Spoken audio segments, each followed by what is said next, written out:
Hello students, मैं हूं राजीव और आप सभी का स्वागत है एम्स एकेडमी के चैनल पे।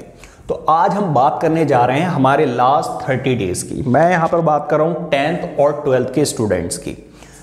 लगभग हमारे पास 30 डेज ही बचे हुए हैं, थोड़ा बहुत ऊपर नीचे हो सकता है, लेकिन हम 30 डेज में क्या अपने मार्क्स रियली इंप्रूव कर सकते हैं? तो आंसर इज यस। अगर आप सही स्ट्रेटजी के साथ पढ़ेंगे, क्या आपको पढ़ना है, क्या आपको छोड़ना है, अगर ये सारी चीजें आप अच्छे से समझ जाएंगे तो डेफिनेटली आप लास्ट 30 डेज में भी अपनी परसेंटेज को काफी ज्यादा इंप्रूव कर सकते हैं। ठीक है, तो सबसे पहले तो मैं 10th क्लास की बात करता हूं।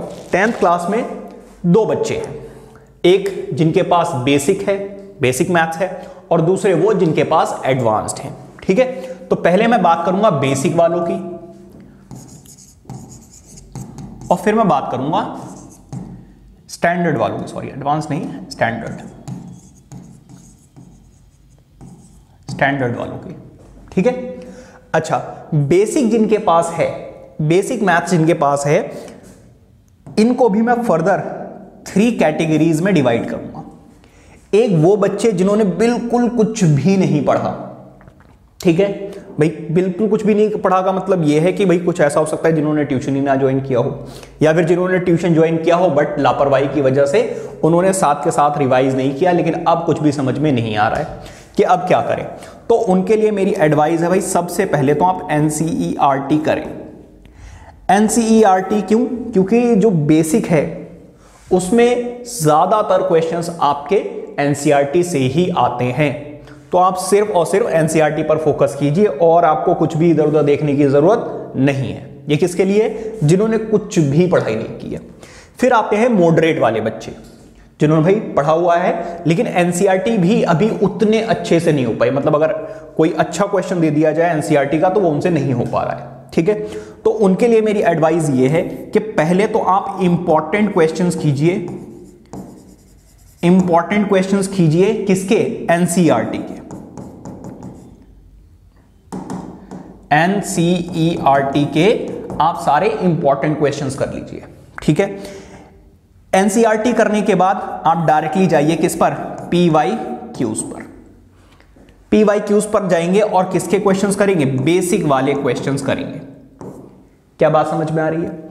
अगर आपने ये दो चीजें कर ली तो आपकी परसेंटेज काफी ज्यादा इंप्रूव हो जाएगी। साथ के साथ मैं एडवाइस करूंगा कि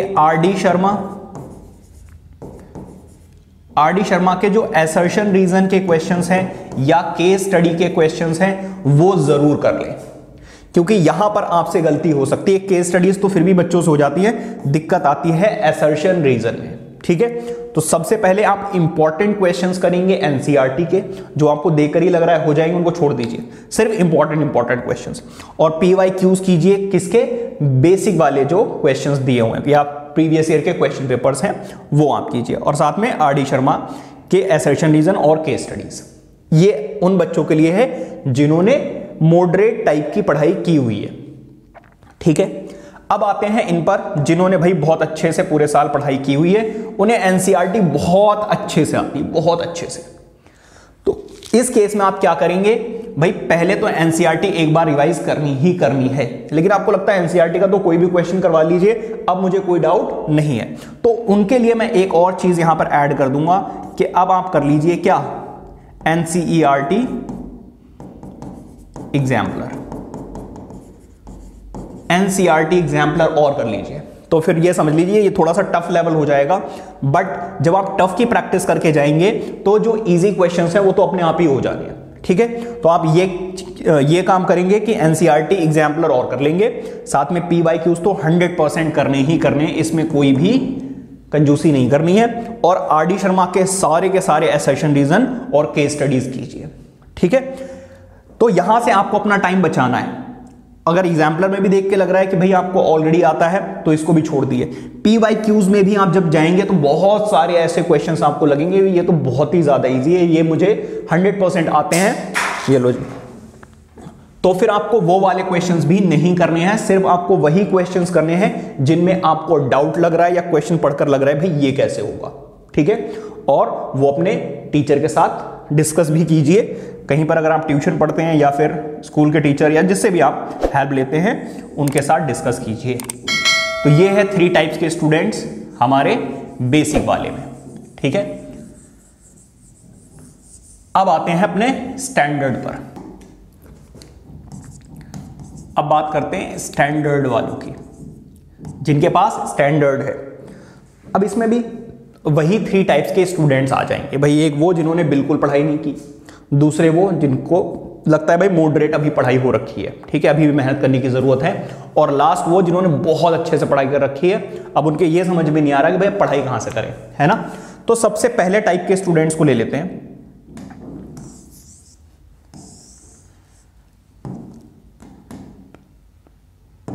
अगर मैं बात करूं भाई ऐसे स्टूडेंट्स की जिन्होंने बिल्कुल अभी पढ़ाई नहीं की है, बिल्कुल का मतलब ऐसा तो नहीं हो सकता कि बिल्कुल आपने बुक ही ना छुई हो। कहने का मतलब यह है कि जब आप क्वेश्चंस उठा रहे तो आपसे हो नहीं रहे, आपने पूरे साल जब स्कूल में पढ़ाई हुई या ट्यूशन में आपको पढ़ाया गया तो आपने उतना ध्यान नहीं दिया।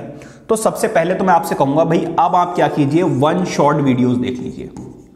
1 शॉर्ट वीडियोस जहां से भी मिले यूट्यूब वगैरह से, 1 शॉर्ट वीडियोस से आपको 1 to 2 आवर्स में थोड़ा सा आइडिया लग जाएगा, ठीक है। और सबसे पहले जैसे कि मान लीजिए आपने फर्स्ट चैप्टर की वीडियो देखी, ठीक है, रियल नंबर की आपने वीडियो देखी, और रियल नंबर के ही आप क्या करेंगे, एनसीईआरटी के क्वेश्चंस करेंगे। एनसीईआरटी के क्वेश्चंस करेंगे उसी चैप्टर के। जब आप सेकंड चैप्टर करेंगे पॉलिनोमियल, तो फिर पॉलिनोमियल के क्वेश्चंस आपको करने हैं, ठीक है। पहले वीडियो देखी, फिर पहले सबसे पहले क्वेश्चंस कीजिए। ऐसा मत सोचना कि मैंने वीडियो देख ली और अब मुझे आ गया, ठीक है। इसमें आपको ऑल क्वेश्चंस करने हैं, ऑल क्वेश्चंस, और फिर डायरेक्टली आप आ जाइए भाई PYQs पर, क्योंकि अब टाइम हमारे पास उतना है नहीं। तो 1 शॉर्ट वीडियो देखिए, एनसीईआरटी कीजिए और डायरेक्टली आ जाइए PYQs पर और सारे के सारे PYQs सॉल्व कीजिए। अगर आपने इतना काम कर लिया मेहनत करके तो आपके मार्क्स डेफिनेटली इंप्रूव हो जाएंगे, एटलीस्ट आप पास तो हो ही जाओगे, इतना हो जाएगा, ठीक है। अब आते हैं किस पर, ऐसे बच्चों पर जिन्होंने पढ़ाई कर रखी है लेकिन जब एनसीईआरटी का भी क्वेश्चन कोई अच्छा दे दिया जाए, टफ दे दिया जाए, तो उसमें थोड़ी सी दिक्कत आती है, मतलब मॉडरेट वाले बच्चे, तो उनको ये 1 शॉर्ट वीडियो देखने की जरूरत नहीं है। 1 शॉर्ट वीडियोस देखने की जरूरत उनको नहीं है।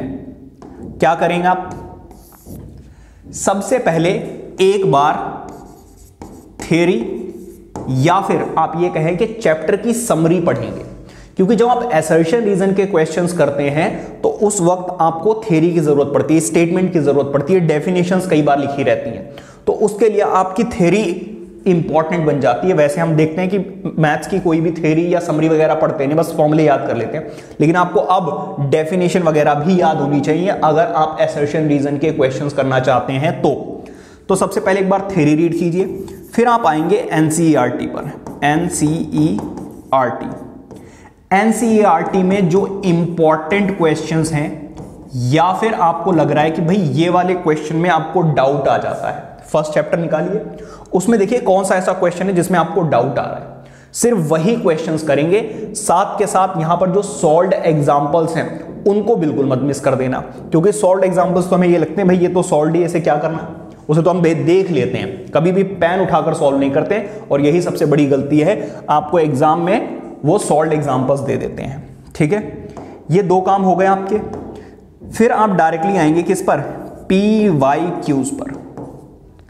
PYQs में भी जो आपको लगता है देखकर भाई ये तो बहुत इजी है, जो लगता है देखकर आपको बहुत ज्यादा इजी है, वो क्वेश्चंस आपको नहीं करने हैं, सिर्फ PYQs भी वही करने हैं जिनमें आपको डाउट आ रहा है, ठीक है, या फिर जिसको देख के लग रहा है कि भाई ये वाला क्वेश्चन कैसे होगा। इसमें मैं आपके लिए एक चीज और ऐड करना चाहूंगा, आरडी शर्मा में आपके जो असर्शन